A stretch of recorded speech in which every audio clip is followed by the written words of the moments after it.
Okay. Assalamu alaikum, dear sisters listening to me. Um, you're welcome to this session on food security. So, I am honored to be on this platform created by the Muslimah Speaks Tribe, Stamutia Otadagoke.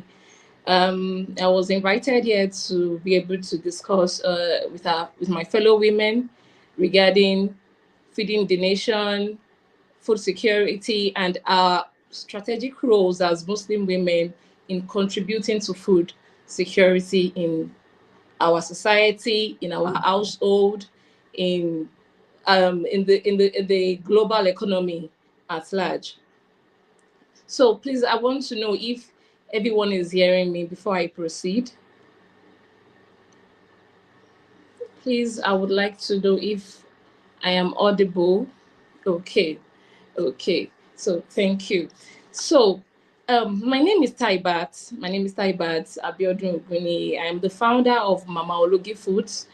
On Instagram, it's mamaologi.nigeria on Instagram.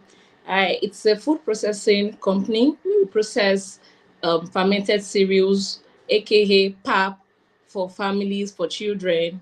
I am a mother of three, and I love to see women being bold, being ambitious, and being goal getters.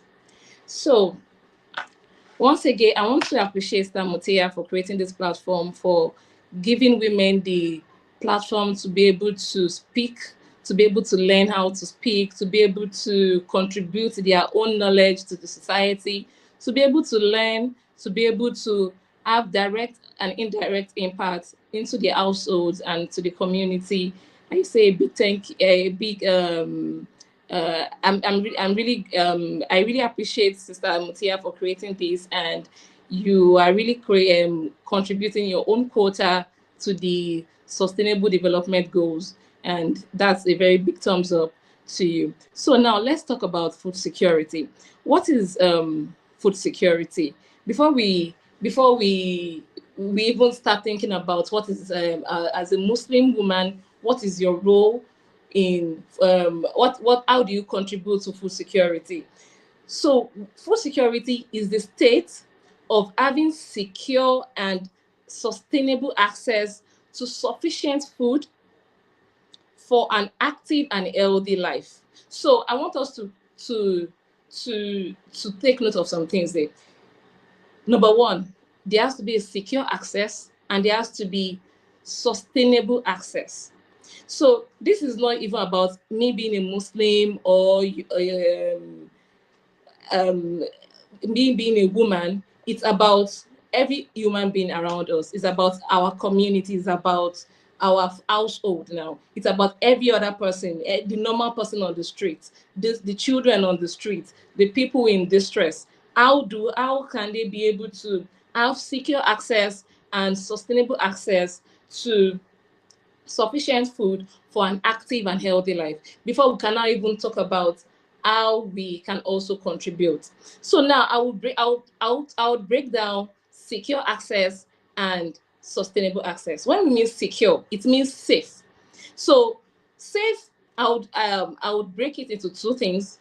There has to be safe routes and there has to be safe food. When I mean safe routes, I mean the mode of transportation, the route that farmers take, they ply on to go to the farms. Is it safe enough for them? The roads that our transportational system, the drivers, they ply on, is it safe enough for them to be able to take food from one source to another? Because if any of this is missing, food security in a nation is going to be threatened. And as long as the food security of a nation is threatened, we are going to feel it in our household. Because household food security is the one that would come together to make a nation say that, yes, we are now fully secure in our nation.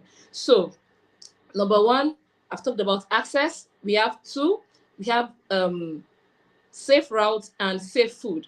I've talked about safe routes. Safe food now means the foods that we are even taking from the farms, the foods that are being produced. Is it good for consumption? Are they free from banned pesticides? Are they free from poisons? Are they free from preservatives that are harmful to us? There was a time in Nigeria that there were news that some people consumed beans that had been laced with preservatives. To the traders involved in that, they were preserving the shelf life of the product, but to the consumers, it was actually poison to them. So food security is also ensuring that the food that we have is safe. That's why we have World Health Organizations, FAO, UNICEF, all those bodies looking at all the chemicals that we use in our food production to ensure that they are safe for human health, to ensure that my children are taking good food, to ensure that the person that does not have access to knowledge, to education, just the layman on the street has access to good food, to safe food, and their health is not being threatened.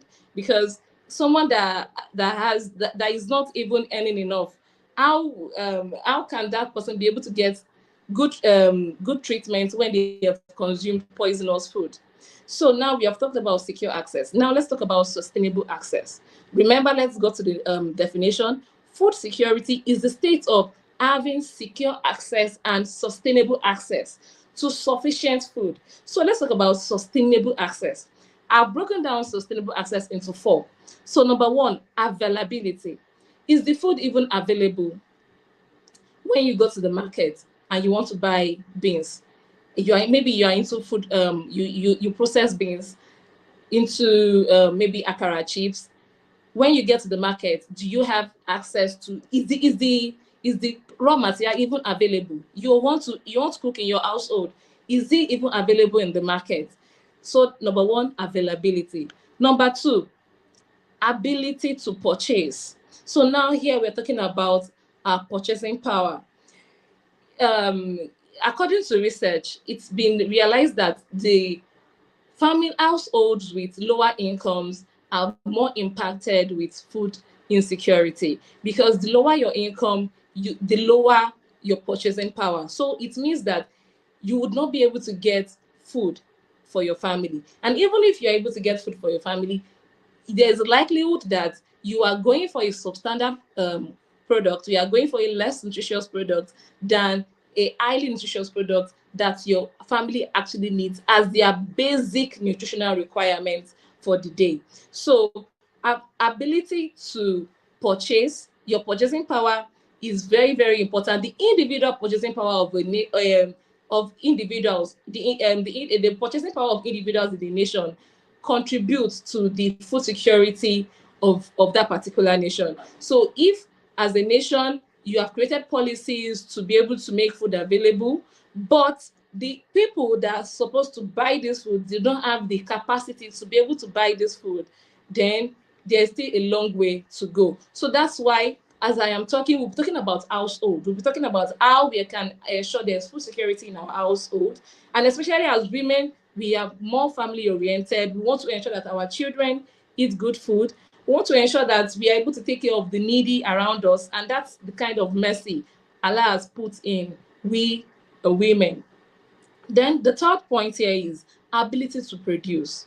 Ability to produce. So of recent, there has been different rumors about Bill Gates introducing GMO seeds into Nigeria, and there has been different rumors about that. So yes, it's a good thing, because the GMO seeds that they will be bringing to us would increase productivity. So it means that I, as a food manufacturer, I can easily get my raw materials, because the farmers had access to seeds that can help them to produce more, and it can also help to reduce the cost of this food in the market. So fine, but there's also the other side of it, in such a way that we are talking about global politics. We are talking about politics between one country to the other. So some people fear that, what if these GMO seeds override our local seeds, that our local seeds are not able to thrive in our fields anymore, that these GMO seeds have overridden them. And one thing about GMO seeds is that you might not be able to replant the seeds that have come from it. So it means you always have to go back to the source to get your seeds. So this is one of the fears of some farmers, saying that, okay, so if anything happens, just like the Ukraine and Russia war, they can just shut the border to Nigeria and to say, we are not going to be supplying seeds. And before you know it, there's going to be hunger. So that is, I'm not just, this is not about, I'm not peddling rumors. I'm just trying to bring to our awareness what the, what is actually going on, what people are discussing, and how we can better understand the points of people when they are explaining their opinions on GMO. So that's ability to produce. So if your source of seeds is controlled, your source of fertilizer is controlled, your source of pesticides is controlled, you might not be able to produce. And if you do not have access to land to produce, it will be a major hindrance for anyone to be able to contribute their own quota to food security. So for instance, you want to also be able to plant in your own in your own compound to be able to produce, but then you don't even have access to the land. You want to have a small garden, but you don't have access to the land. So this now will take us to the point where you also have to seek knowledge on, okay, if I don't have access to land, do I are there other methods that I can use to produce without using soil? We are talking about hydroponics, using water. We are talking about aeroponics and the likes. So as a Muslim woman, at this particular ability to produce, we have to be able to learn, to be able to see how we can be able to contribute, how we can be able to produce if you really want to go into production. Then another one is access to palliative and gifts. So number one, if you want to be able to, when we say sustainable access, it means that I should be able to get this food today. I should be able to get it tomorrow. I should be able to get it next week. I should be able to get it next year. So there has to be sustainable access. It's not like it is available, but I cannot be able to cross the border. It's not like it's available, but there's a lockdown and I'm in my house. It's not that it's available, but there's no transportation system.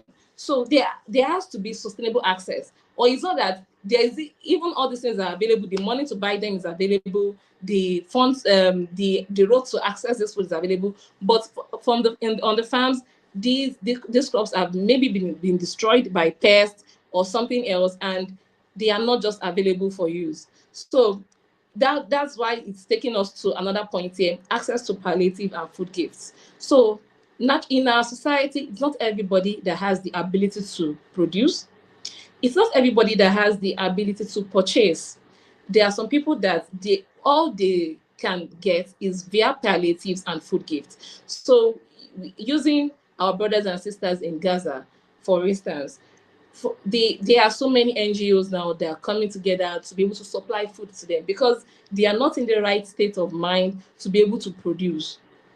And they don't even have the purchasing power to be able to find food. So as a nation, we have to come together to be able to ensure that the people that are unable to produce and purchase their food have access to food, either by palliatives or food gifts. And that's one of, as a Muslim, it takes us back to understanding Sadaqah and Zakah. So we should understand that we have a role to play. So it's not just that I have taken care of my household. You should also look for the people in your in your community, in your neighboring area, to say that, okay, who are these people that I can actually support with food, especially during Ramadan. That's why we always have different food palliatives during Ramadan and the likes. So it's very important for everyone to have secure access and sustainable access to sufficient food for healthy and active life. As we know, as Muslims,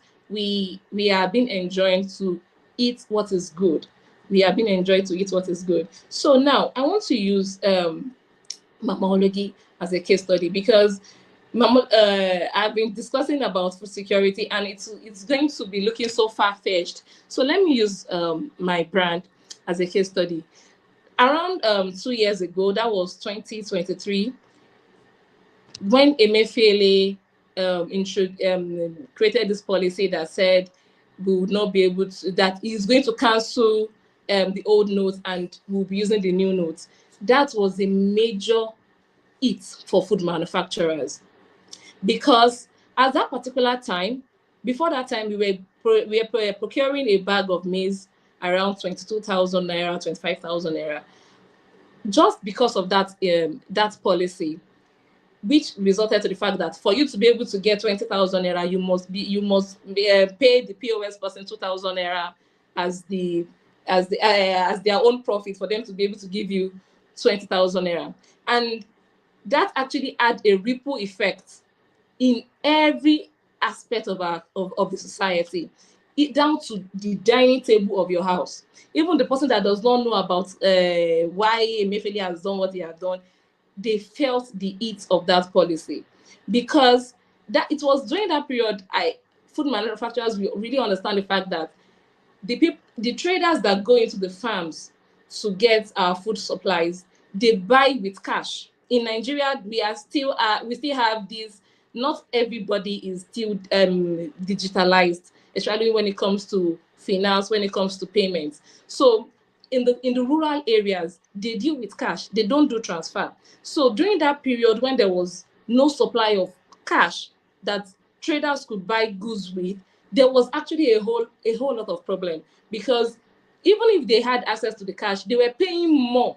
So for instance, I want to buy goods of 20,000 naira. Instead of my cost of goods to be 20,000 naira, the cost of goods is now 24,000 naira. Before I now add my cost of transportation and the likes. So it's really affected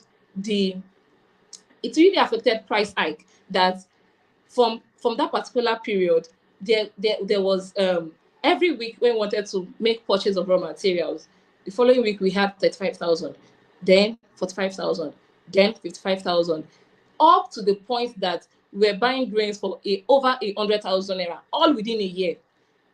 It was almost a disaster for food manufacturers, because we couldn't comprehend what was going on, from 25,000 naira to 100,000 naira. And even this took a lot of people out of business, because they couldn't cope with sourcing their raw materials. And if people cannot be able to source raw materials to be able to produce their food, then food security in a country is being threatened. It's being threatened with the fact that they are unable to produce. And even when you're able to produce, your cost of product is going to go up. So during that period, we're still selling our products maybe around 1.5 to less than 2,000 naira. And currently, as we have, a unit of the product is almost 6,000 naira. So it's all these policies and the likes. They have a way to contribute to food security in our country. During that same period, while we were still battling cash crunch, we had issues of killings in the farm. The farmers that were going to the farm, they were being ambushed, they were being killed. So now, when there is no access, the farmers are unable to access their lands to plant. They are unable to access their lands to harvest. The traders, the road is not safe enough for them. Even if they are able to get to the farmers do not have the produce to sell. So it really became a major issue, that it made the cost of grains to go from 25,000 naira per bag to over 100,000 naira. So now, there's another issue that happened of recent. That was maybe like last month. There was a video about there was a news about Mokwa Bridge in Niger State that collapsed. When the first video I saw about that was that the man in the video said, Nigerians, just get ready. There's going to be price hike. It's better go and buy food and stock. You know, the panic buying that is going to happen just because of a bridge broke down. So access is a very, very important aspect of food security. There has to be secure access, and there has to be sustainable access. So now, when you're talking about food security is not just a buzzword. It's something that we feel even in our specific households.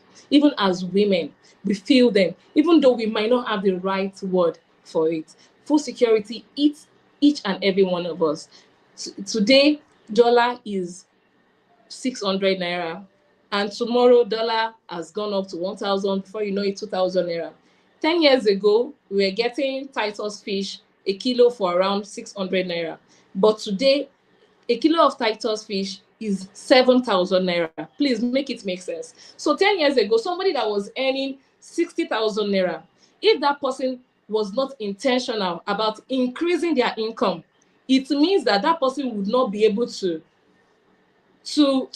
buy food the same way they bought food the other time. Because if you're earning 60,000 naira then, and they were selling a kilo of Titus 600 naira, then it means that now they are selling Titus at 7,000 naira. You should be earning more than times 10 of what you were earning.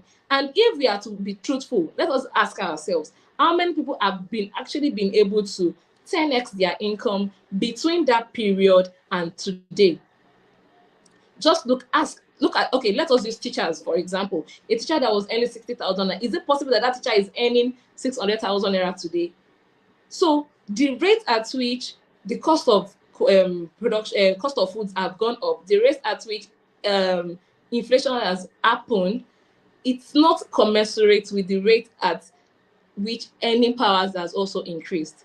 So this means that households are facing food insecurity. Households are being subjected to consume substandard goods, substandard foods, either processed or fresh goods from the farm. Now, I want to talk about roles of Muslim women in food security. See, Islam encourages social justice, resource management, and ethical consumption. Naturally, if every one of us practices this in the society, naturally, I do not think that we would be having issues with food security. Because when we talk about social justice, the unrest that happened during NSAS would not happen. When we talk about resource management, if you were given a contract to be able to construct a bridge that is a major source of food from the north to the southern part of the country, then you should have done it well, not the road that will be constructed last year and this year flood has washed it away. So as Muslims, we have a role to play because we are conscious of what we do. We understand the fact that whatever we do has impact on us in this world and in the hereafter. So we have to, if we are conscious and we put that into practice, it means that our facilities would be able to last longer, and our system, our social system will be good. Our social justice system will be good, and everybody will feel as a part of the society. Everybody will feel catered for. Everybody will feel seen in the society. And also ethical consumption. In Islam, you will know that, okay, halal is halal. Halal is what we have to consume. And halal is not just about the food itself. It's not just about saying, okay, it's alcohol. Even if you are into food processing and you have promised your customers that this particular product is 500 grams and you're selling it for 1,000 naira, you must ensure that that 500 grams is 500 grams. Sometimes when I get into the factory, Mamologi factory, and I see them packaging, I try to pick some of the samples of what they are packaging. I weigh it to ensure that it aligns. Once I see that it does not align, I say, why? Even if it's 10 grams, it is a whole lot. I usually tell say, as a Muslim, I want barakah in my business. And even if you feel like it's just this 10 grams, maybe the scale malfunction or something, you have to do something about it. We can't sell this kind of products to consumers because it will be like we did not deliver up to what they ordered for. And as Muslims, you must give to your customers what you promised them. So if I promise 500 grams, you are getting 500 grams. So that about I just want to bring your perspective about what Islam encourages us to do. So if Islam encourages us to practice social justice, resource management, and ethical consumption and production, that's it naturally, if we all practice it as a Muslim or a non-Muslim, the society would be fair enough. The society will be just enough. There will be redistribution of wealth and food in the system. So, number one, as a Muslim woman, what can you do to contribute your own quota to food security? Number one, invest in food production. How can you invest in food production? You can invest in an agricultural real estate. You can have your own agricultural real estate. Even if you don't want to manage it, you just see it as one of your own ways. Number one, you are preserving wealth for your family, you are preserving wealth for yourself, and you are also contributing. You're also having impact in the society. You're contributing to to climate change, to reducing the effect of greenhouse gases on climate. Because by the time you invest in cashew plantation, the oxygen that is coming out from that is helping to cool the environment. So it's very important for us to be able to start thinking outside the box. It's not just about me. It's about, okay, yes, I want to do something, but what can I do that is solid? And agricultural real estate is something that is solid. Even if you don't know how to go about it, there are agricultural real estate management companies that you can reach out to. Some people that's what they do. That's what they know how to do. So you could say that, okay, I also want to have maybe 2 hectares of land for cocoa plantation, for oil palm plantation, for cassava plantation, and they are going to take your money and be able to do that for you. They will help you to nurse the trees, raise them. They'll put cameras. Even from the comfort of your home, you can be able to see what is going on in your farm. Meanwhile, you have people that are doing the work for you. So that's number one. Number two, food processing. Look at the case of the Mokwa Bridge that I talked about earlier. Imagine a trailer that was bringing in tomatoes from the north to the south. What was going to happen? Now it doesn't have a place to pass through to be able to deliver those goods. And we all know the situation of the trailers that bring all this agricultural produce down to us. But imagine if you, as a Muslim sister, you want to also contribute, and you are investing in coaching business, coaching logistics, in such a way that even if this food lasts 3 days in the truck while you are trying to find another route to supply these goods, they are still safe and intact. In that way, there's not going to be wastage. So those are the things that we need to start looking at. How can we invest in cold chain logistics? Then there is also food processing itself, like when you're converting raw materials from maize to pap, just like Mama Ologi, from maize to cereals, from beans to akara chips, just like Mr. Latifa Adelekon doing tikwat akara chips. So in that way, you are able to preserve the shelf life of these raw materials that we are using, that our farmers have poured their sweat, their blood, their everything into growing. Imagine these grains just sitting down and weevils infesting them.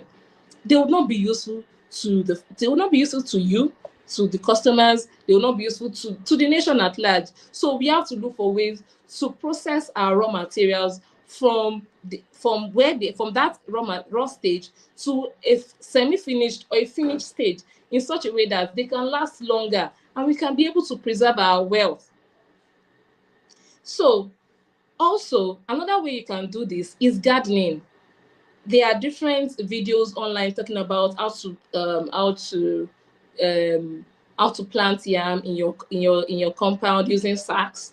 There are people that even if you live in an urban area or a semi-urban area, you have a small space. You can construct a greenhouse where you can be able to raise vegetables, and you can consume and you can sell from there.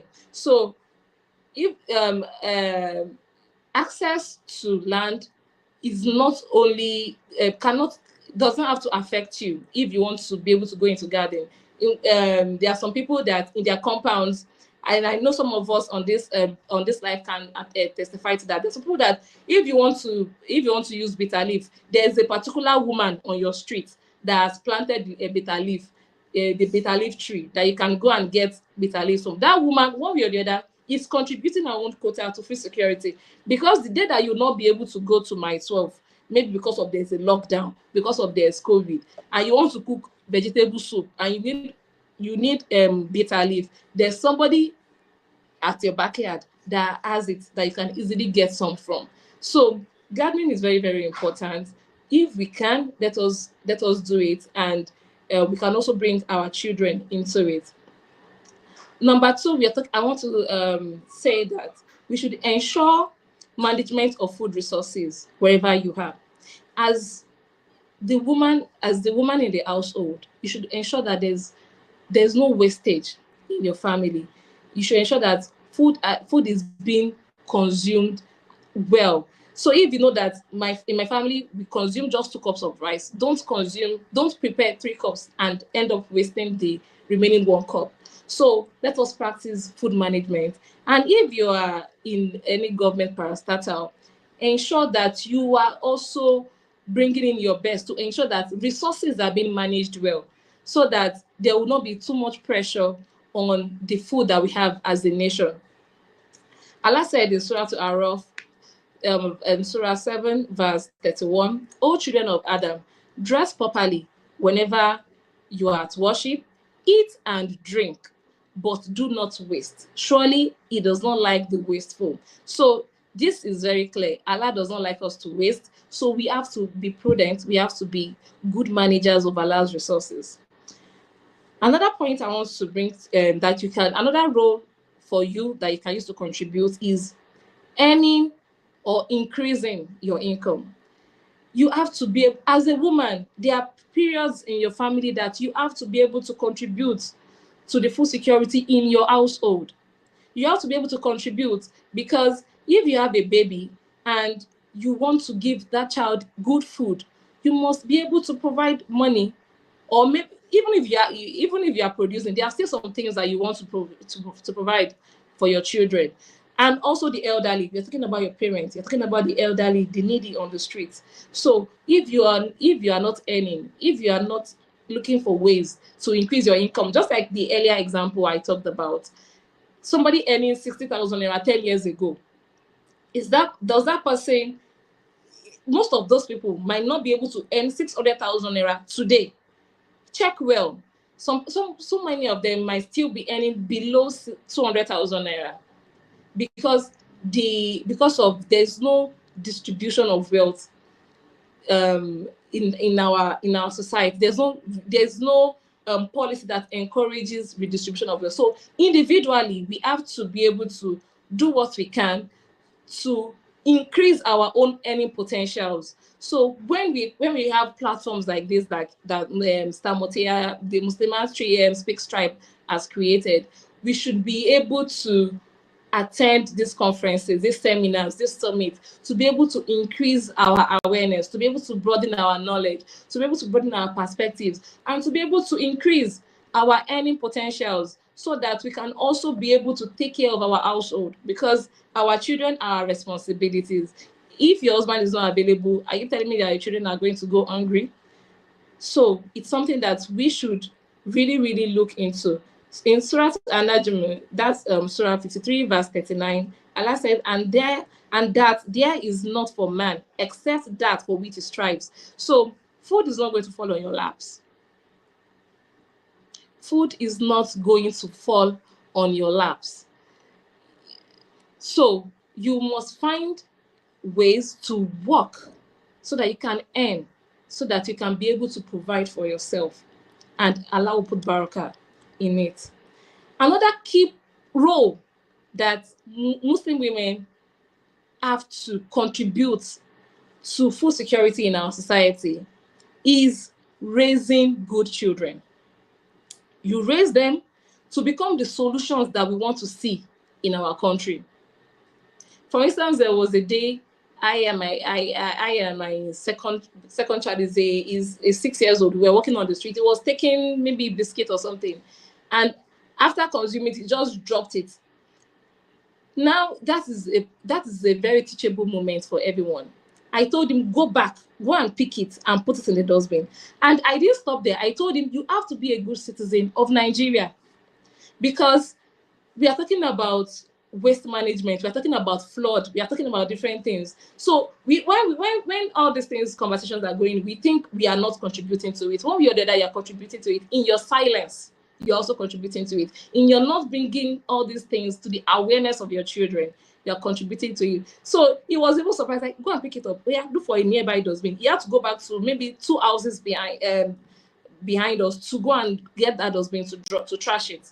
So we have to be intentional about raising our children to become the solutions that we want, because we want them to become leaders. So you raise them to be leaders. You raise them to love the country. You raise them to be kind to the needy. You raise them to be kind to the elderly, to the people who are in need. And you raise them to be bold and audacious, to be able to inspire the change that we want. Because there is no usefulness for saying that a child is the best in their class, or this child is a first class material, but this child does not have the boldness, does not have the audacity to be able to say that this is what is not right in our society, and I want to be able to lead, I want to be able to inspire change. So one way or the other, even if you are not into agriculture, even if you are not going to go to food processing, right in your household, raise your children to be able to respect food, to be able to know that we should not waste, to be able to know that Allah does not like those who waste food, and to be able to know that we are supposed to take care of the needy, and to be able to know that we have to love our country. Because if we raise responsible individuals, the people that are killing our farmers in the farms, they were raised by women like me and you. If every woman had done the right thing regarding their children, yes, I know that it's not everybody that has access to access to be able to raise their children well. They are not just in the right environment and the likes. But the thing is, in our own way, let us contribute. Let us bring it to our awareness that let us bring it to the awareness of our children that they are all part of this. So even before coming to this session, I asked my 8 years old and my 6 years old that, how do you think you can contribute to the to food security in Nigeria? And they said, ensuring that before you consume any food, it has NAFDAC, and you don't just consume any drug. So that is the way they see it. But the thing is, one way or the other, we have to be engaging them so that they would understand that yes, there has to be food security, so that they understand that they are a key part of ensuring that our country has sustainable food and the household has sustainable food. Then let's talk about ethical food handling and production. So to my sisters that are into food processing, that are into agriculture, you are into food preservation, we are supposed to ensure, as Muslims, we are supposed to ensure that we practice we use the good management practices to ensure that our consumers have good food and on time. So if you are in a business, I am urging you to be able to structure your business well, so that when you are not out of stock and you are not overproducing. Because if you overproduce, your goods are going to expire. And you have taken the food that is supposed to be consumed by somebody else, you have taken it out of the system, because you are going to trash that particular product. So we are not supposed to overproduce, and you are not supposed to underproduce. So there has to be, you are supposed to have stock at every time. So you must ensure that you have good inventory management practices as a food manufacturer, as a food processor. And also, you don't cut corners. If the quality of grains that you want to use for your food production is poor, before you know it, your customers are going to realize that. For instance, you cook food, and because of you want to reduce your cost of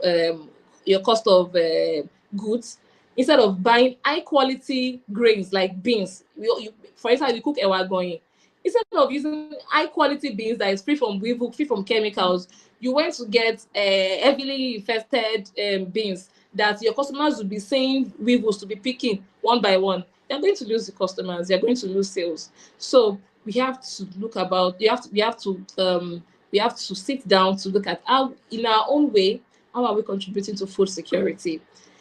Then also participate in food drives. You see, this one is one of the major things. If in fact it's almost part of our how would I say it? One of the things that we have been enjoyed in Islam. We have to give sadaqah and we have to give zakah. So if you see any opportunity to be able to come together as a community to be able to provide food, just look at there's this Sidiko food drive or something. I'm sorry if I'm not unable to say it well, but she provides food for people. So that's something you can volunteer to be part of that community. You can volunteer to, as a food manufacturer, you can say that, okay, a particular percentage of our output, maybe quarterly or biannually, would be given to maybe the needy, maybe to the orphanage, to the people in need. You should try to look for a way to also redistribute from your own end. So, and remember, there's an hadith that says that that the prophet said, if you go into any community and you find people that are living in poverty, it means that the rich has not given them what is due to them.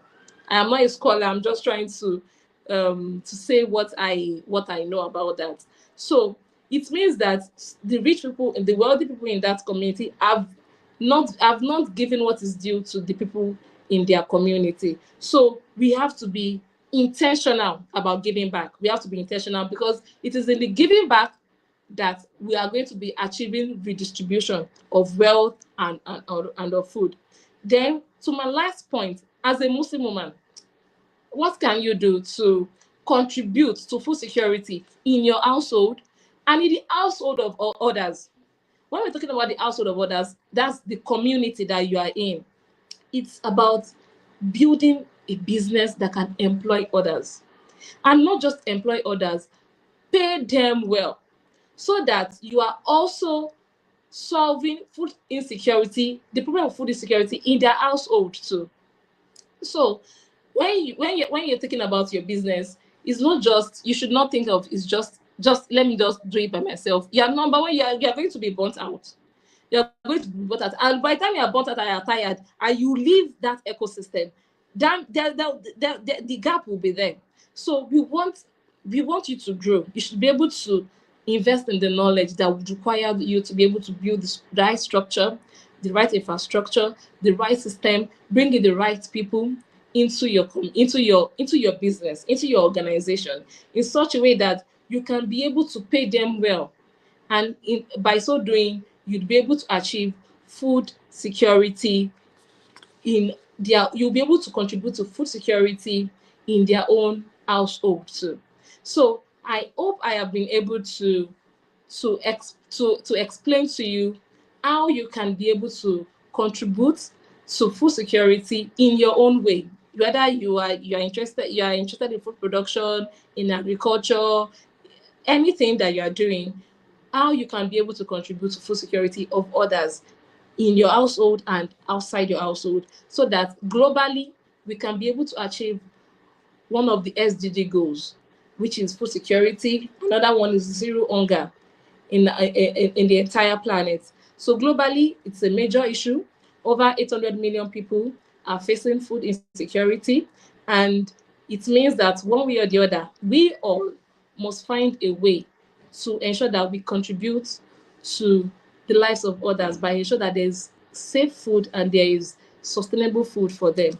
So please, I will be dropping my mic here, and I want to see if there are questions that I can attend to. Thank you.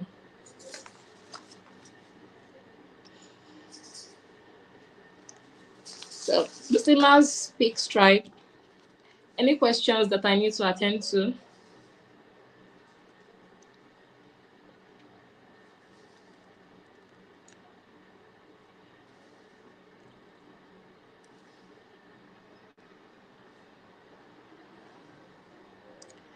Okay.